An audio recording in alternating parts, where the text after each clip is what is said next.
2 महीने मायके में लगाने के बाद आज आरती बिटिया ससुराल जा रही थी।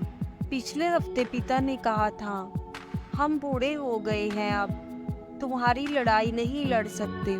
कान खोल कर सुन लो, अपना घर बचाओ और बसाओ, जैसे एक औरत बनाती है अपना घर।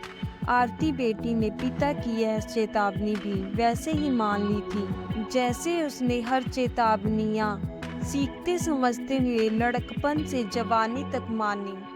क्या पहने, क्यों पहने, बाल कैसे बांधें, कैसे उठें बैठे, हंसे, सब पिता के बोलने से पहले पिता की आंखों से ही पढ़ती रही और उसी अनुरूप ढलती रही। आज पिता को कह कर बताना पड़ा। इसका मतलब यह आज तक की सबसे बड़ी चेतावनी है। वह नजरें झुकाए धीमी आवाज में इतना ही बोल पाई, जी पापा। माँ ने बेटी की आंखों में झांका। वहां शून्य था।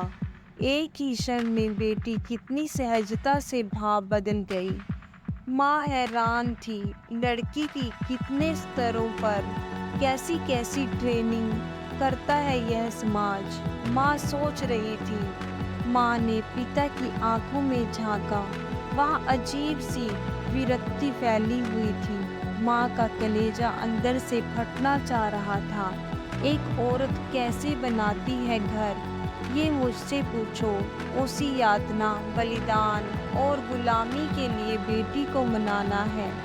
माँ सोचती रही। सुबह पिता दामाद जी से बात कर रहे थे। छुट्टी के दिन बेटी पहुंच जाएगी बेटा, आप उसे स्टेशन से रिसीव करने आ जाना बस।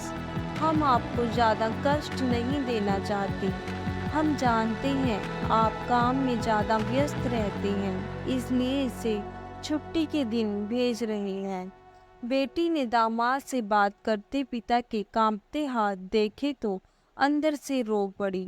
पिता आज उसे छोड़ने स्टेशन तक नहीं आ सके। घर से ही जरूरी नसीहतें देकर उसे विदा किया। भाई और माँ स्टेशन तक छोड़ने आए।